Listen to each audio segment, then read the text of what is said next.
salue, soyez les bienvenus sur les ondes de Arc-en-Ciel TV, qui est une chaîne en ligne, la chaîne de tous les goûts. Et l'émission que vous suivez s'appelle La Boutique de l'Invisible. Et c'est mon espace à moi. Et c'est à travers cette émission que je m'exprime.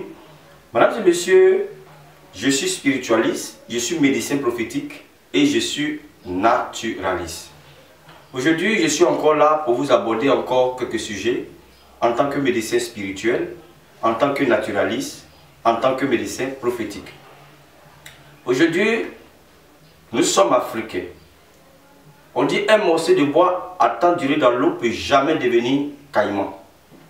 L'Afrique a ses réalités, l'Europe a ses réalités.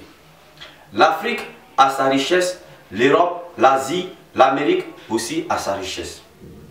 Mais aujourd'hui, comme je l'ai toujours dit dans mes vidéos, l'Africain néglige tellement ce qu'il a de plus bon et de plus beau, il ne sait pas au profit de quoi. Dieu nous a donné des plantes, il nous a donné nos forêts d'ici, il y a des plantes quand même qui soignent, qui peuvent nous aider. Mais aujourd'hui, quand un Africain fait des recherches, qui trouve quelque chose, je l'ai toujours dit, ceux-mêmes qui seront les premiers à le huer, ce sont ses propres frères africains. Vous voyez, j'ai beau parler de ça dans mes vidéos et je continue de vous parler de ça. Dernièrement, il y a un monsieur qui était allé manger entre amis et ce monsieur a été empoisonné. Il a été empoisonné, arrivé à la maison, il a vu que le ventre était ballonné. Parce que le poison a commencé à faire son effet. Les pieds ont commencé à s'enfler d'une manière à l'autre. Et quelqu'un comme ça l'a vu dans son entourage. Il dit, ce que tu as expliqué, dit les symptômes ressemblent à du poison. Que tu as mangé avec qui? Il dit, j'ai mangé avec des amis. Il dit, est-ce que tu t'es levé? Il dit, oui, au cours de la nourriture, je me suis levé pour communiquer et puis je suis revenu. Et le monsieur lui a proposé un remède naturel. Et aussitôt, le monsieur a refusé. Le malade l'a refusé, il dit que lui, il ne peut pas parce qu'il est chrétien. Le monsieur lui a dit, non, prends ça, tu laves ça, le poison là, tu vas rendre. Comme je vous ai fait une vidéo avec le sel gemme et puis le charbon. Mais ce n'est pas le même médicament. Le monsieur, lui, il a son médicament à lui. Il lui a donné, il dit, si c'est le poison là, tu vas rendre. Que les symptômes que tu dis là, c'est du poison. Mon papa m'a donné un remède contre les poisons, que tu vas rendre ça et puis ça va finir. Le monsieur dit, non, je suis chrétien, que moi, je ne peux pas consommer une plante ou bien une potion quelconque. Ok. Jusqu'au lendemain, il n'a pas pu dormir toute la nuit. Le lendemain, il avait encore mal. Le ventre même est devenu ballonné, il a commencé à roter d'une manière. Et il avait très mal au ventre. Là, le poison a commencé à faire effet. Ça a commencé à pourrir tout son intérieur. C'est à partir de là, le mal était intense. Il a prié. Fait les prières toutes les prières qu'il connaît. Il a prié. Ça n'allait toujours pas. Donc du coup, tellement le mal était intense qu'il n'a pas pu dormir. Il a accepté maintenant de faire le traitement du monsieur. Mais c'était déjà trop tard. Le monsieur a dit, si c'est du poison, si tu prends là, tu vas rendre. Il dit non, qu'il est chrétien. Que lui ne touche pas n'importe quelle potion, qu'elle soit plante ou quoi. Maintenant que ça chauffe, toute la nuit il n'a pas pu dormir, où le mal était devenu intense. Mais quand le mal est intense comme ça, c'est que le poison a pris le dessus. C'est maintenant il accepte de prendre la potion. Et quand il a lapé la potion, je vous assure, il a commencé à rendre des trucs noirs, gluants, noirs comme ça, il a commencé à rendre. Ça sentait mauvais. Et ça a pu le soulager. Et après, le mal est devenu encore plus intense. Le monsieur lui a dit, ah, je t'avais dit de prendre ça vers le départ, tu as refusé de prendre. C'est que vraiment, alors là, c'est que une fois que tu rentres, si le mal continue, c'est que vraiment le poison a pris le dessus. Ils l'envoient à l'hôpital, effectivement, quand ils ont regardé, on dit tout son intérieur est gâté. Et celui dernier là, il n'a pas pu survivre, il n'a pas survécu, il est décédé. Vous voyez, nous sommes des Africains. Aujourd'hui, on ne dit pas que la prière n'a pas d'effet. La prière a des effets. Mais Jésus lui-même, n'oubliez pas qu'il a craché et puis il a pris la boue et puis la salive pour guérir des gens. Aujourd'hui en Afrique, ici, nos parents, il y a des guérisseurs qui ne sont pas féticheurs. Ne confondez pas guérisseur et féticheur. Même si les deux sont chers. Un guérisseur, c'est quelqu'un, il peut être quelqu'un qui travaille les plantes. Un naturaliste, c'est quelqu'un qui travaille les plantes. Un tradipraticien, c'est quelqu'un qui travaille les plantes. Par rapport à un féticheur, peut-être qu'il va vous tuer mouton, il faut tuer cabri, il faut envoyer ceci, cela. Non. Aujourd'hui, nous-mêmes Africains, ce qu'on a de plus précieux, on minimise. Quand il y a un médicament qu'on ne sait même pas où ça est fabriqué, quand ça quitte en Chine, quand ça vient, médicament chinois, on saute dessus, on prend. On ne sait même pas d'où ça provient, on ne sait même pas comment ça a été confectionné. Quand on dit non, ça vient des États-Unis, on court dessus, on prend. Même Inde, tout près ici, là. Quand on dit c'est quitté aux Indes, on court, on prend. Mais quand quelque chose quitte en Afrique ici, on a tendance, nous-mêmes les Africains, à minimiser ce qui provient de l'Afrique. Je me dis, ce monsieur-là, s'il avait pris le médicament du monsieur, dès lors que le poison commençait à faire effet dans son corps, je pensais que ça allait quand même le sauver, il allait rendre. Mais il a laissé qu'au lendemain, il a laissé se contenter à la prière, il dit non, lui, les chrétiens, il ne peut pas prendre n'importe quelle potion, il ne peut pas faire ceci, cela. Donc du coup, il a refusé de prendre le médicament de son voisin qui voulait l'aider. Mais du coup, au moment où il acceptait le médicament, c'était déjà trop tard. Vous voyez vous-même un peu. Étant africain, il y a beaucoup de cas comme ça, ce n'est pas seulement ce cas du monsieur là. Hey, je suis chrétien, moi je suis chrétien. Qui n'est pas chrétien? La chrétienté ne bannit pas les plantes. C'est pour ça même dans la Bible, il y a des plantes qui ont été citées. La chrétienté ne bannit pas les traitements. Jésus lui-même là, il a guéri des gens avec la boue. L'aveugle, il a craché, il a pris la boue avec la salive pour frotter sur les yeux de l'aveugle. Pourtant, le vrai homme, le vrai Dieu, il a guéri d'autres personnes avec la parole, mais il a guéri d'autres personnes avec la nature. On nous cite des plantes dans la nature. Quand on prend le mystère du psaume 104, Dieu a dit que les plantes sont pour nos besoins et en même temps pour notre nourriture.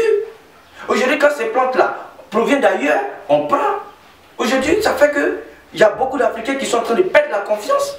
Non, il y a des Africains quand même qui sont bons, qui peuvent aider, qui ont des connaissances, qui ont des remèdes, qui peuvent aider.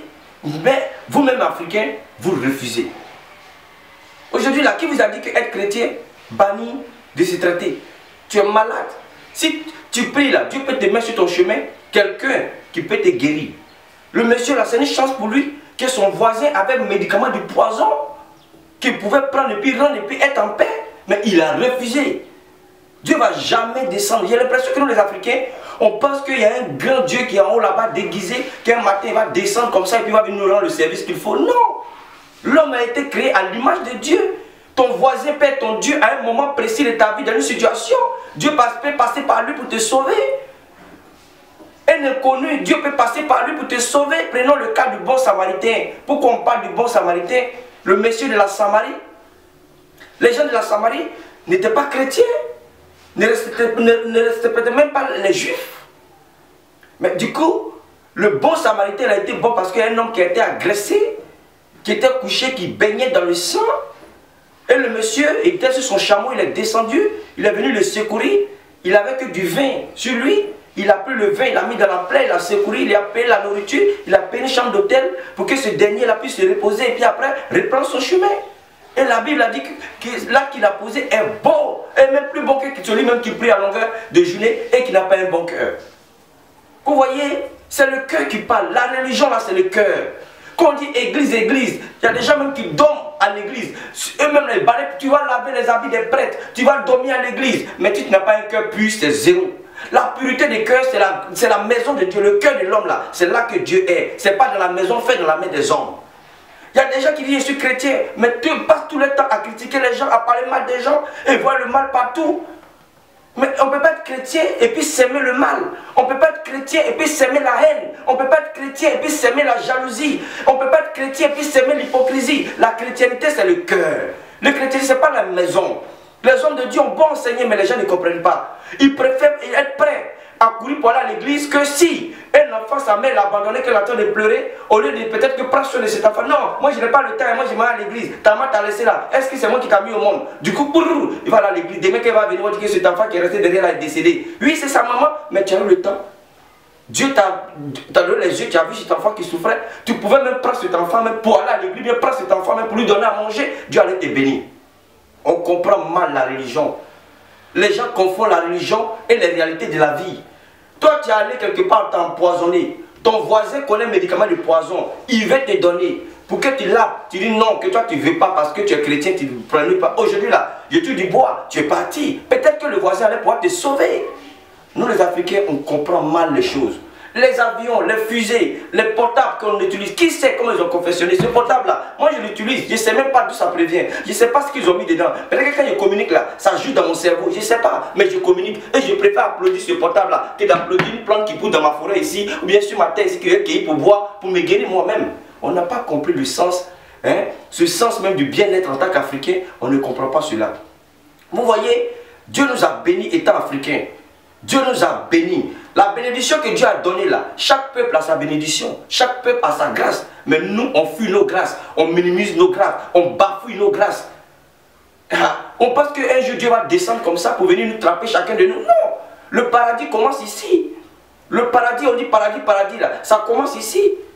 Si on ne sait pas ailleurs qu'on cherche le paradis, c'est quand tu es vivant que tu cherches le paradis. Mais si dans ton vivant là, tu n'as pas cherché le chemin du paradis, c'est pas quand tu vas mourir que tu auras au paradis. Le chemin du paradis appartient aux vivants. Le mort ne peut pas encore décider quoi que ce soit quand tu meurs là. Selon ta vie que tu as menée sur terre, c'est ça qui va créer ton paradis. Sur la terre ici là, tu as été bon, c'est ton paradis, ça va créer. Tu as été mauvais, c'est ton enfer, ça va créer. Vous voyez, on comprend mal la parole de Dieu. Les gens pensent que Dieu va descendre. Non. À un moment donné de ta vie, quelqu'un, même un inconnu, peut être ton Dieu. Quand la Bible nous dit quoi? Celui qui retrouve la joie, essaie d'apporter cette joie à un frère, à une soeur, ou même à un inconnu. Que c'est la plus grande manière de rendre gloire à Dieu. C'est écrit noir sur blanc, c'est pas moi qui l'a dit. Mais aujourd'hui, on minimise tout. On minimise tout, il ne sait pas au profit du quoi. On minimise tout. La Bible nous a cité des plantes comme l'hysope, comme l'olivier. Le premier miracle de Jésus, c'est de l'eau qu'il a transformé en vin. Le vin est né de la vigne. Mais pourquoi? Aujourd'hui, quand quelqu'un traite avec la plante, quand un homme traite les gens avec les plantes, un praticien ou bien naturaliste, on le traite de charlatan, on le traite de féticheur, on le traite de marabout. En temps en Afrique, ici, on a nos richesses. Mais quand ces mêmes plantes-là, on les prend pour aller dans les laboratoires des blancs, qu'on les transforme, on donne les noms classiques, qu'on met dans les pharmacies, chacun court dessus pour aller prendre. C'est ce qu'on meurt, c'est ce qui fait que l'Afrique reste pauvre. On a même le cacao ici, mais on ne transforme même pas le cacao ici. Le vrai chocolat là, moi j'ai fait l'Europe. Le vrai chocolat là, quand il passe en Afrique, le vrai chocolat là, c'est en Europe, on vend.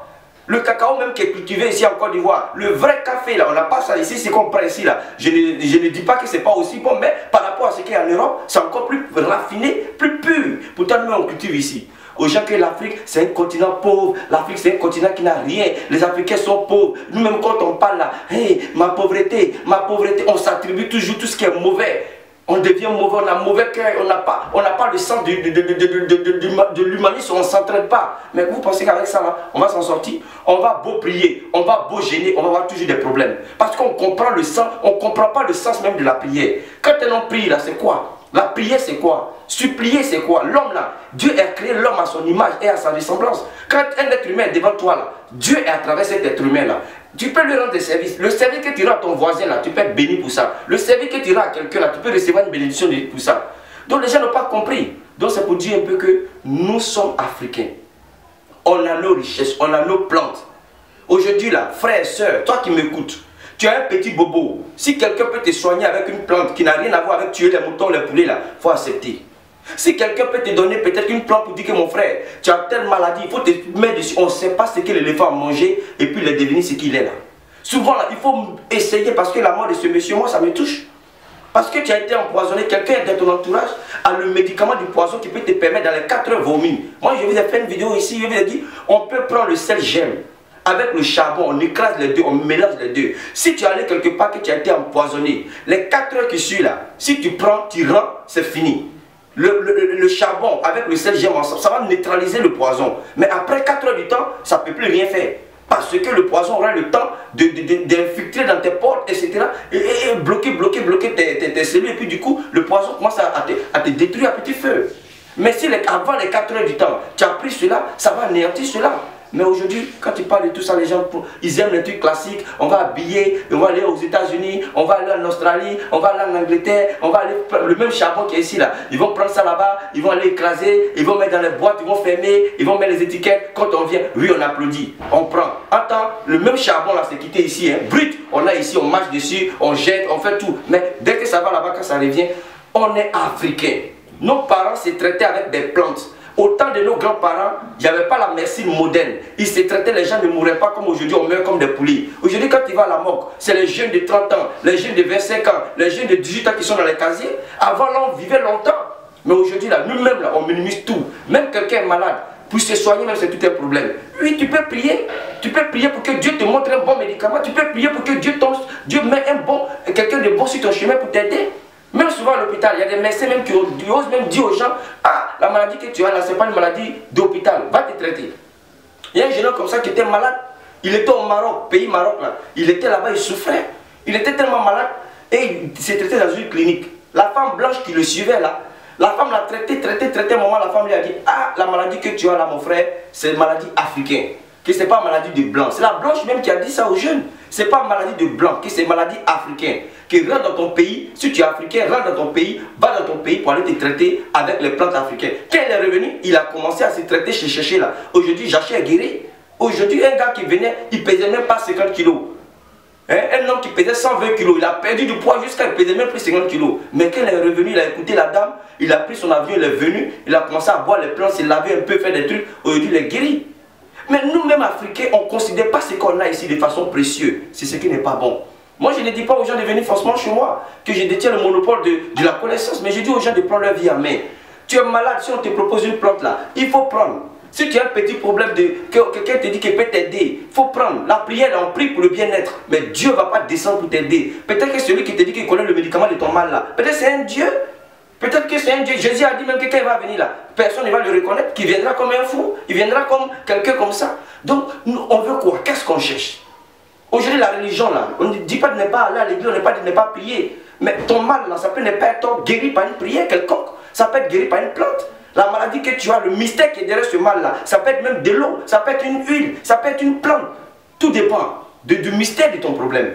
Le mystère qui est derrière ton problème. Si tu as été lancé, c'est un sort qui t'a lancé. Il faut qu'on te désenvoûte, il faut que quelqu'un exorcise pour t'exorciser, pour enlever le sort. Si c'est une maladie naturelle, tu peux aller à l'hôpital pour te traiter. Si c'est une maladie mystique, que tu as marché sur quelque chose, tes pieds s'enflent à longueur de journée, trouve quelqu'un qui peut t'enlever cela. Mais il ne faut pas dire que non, comme je suis chrétien, je ne fais pas ceci, quand je suis chrétien, je ne fais pas cela. Le bien-être là, ça appartient à tout le monde. La chrétienté, ce n'est pas le fait de marcher, de aller dans une église pour aller s'asseoir pour faire chapeler. La chrétienté, c'est le cœur.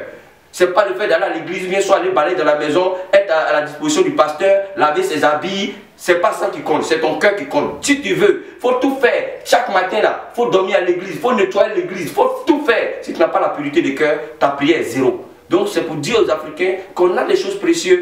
Il y a des personnes qui me demandent pourquoi moi je ne suis pas resté en Europe. Quand les gens me voient et puis on dit non, le gars là, il a fait plus de 18 ans en Londres. On dit mais et puis il est revenu. Souvent je ris, je dis mais vous pensez que quoi? Donc ça veut dire que quand les gens vont à l'aventure, parce que des personnes qui vont à l'aventure n'ont pas la facilité de s'en sortir, c'est pour ça qu'ils ne viennent pas. Sinon, on se sent mieux chez soi.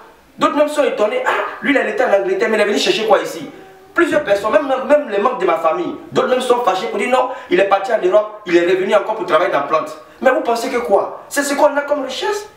Aujourd'hui là, tous ceux qui vont à l'aventure là, d'autres ne reviennent pas tôt parce que ça ne va pas. Mais si tu vas à l'aventure, que tu t'en sors, où tu peux exprimer ta richesse? Chez soi, on n'est plus mieux chez soi que partout, quel que soit là où tu vas partir. Mais dans ta maison, chez toi, dans ton pays, tu es encore plus à l'aise. Donc je dis aux Africains de considérer le continent africain, de considérer ce qu'on a comme connaissance, que l'Afrique n'est pas un continent pauvre, que l'Afrique n'est pas un continent qui ne peut pas trouver des remèdes à des maladies ou à des symptômes. Aujourd'hui là, quand les vaccins, quand tout quitte ailleurs, quand ça vient, tout le monde applaudit. Mais quand un Africain trouve quelque chose, il va devenir l'ennemi même de son frère africain. C'est lui-même son frère africain qui va prendre pour le détruire lui-même. Ayons l'esprit ouvert et comprenons le chemin avec beaucoup de philosophie. La religion, je ne dis pas, je ne conteste pas la religion. Moi, je suis chrétien. Mais la religion ne doit pas bannir ce qu'on a de façon naturelle et de façon traditionnelle. Parce qu'aujourd'hui, l'arrivée de la religion a complété. Jésus a dit qu'il n'était pas venu pour abolir les lois. Il est venu pour accomplir. Donc l'accomplissement là, c'est il est venu pour faire grandir, mais non pas abolir. On a mal compris la parole de Dieu. Je tiens à dire à chacun de réfléchir, à chaque Africain, de réfléchir et de comprendre des choses avec l'esprit, non pas avec la chair. Je vous remercie d'avoir suivi cette vidéo et que Dieu vous bénisse.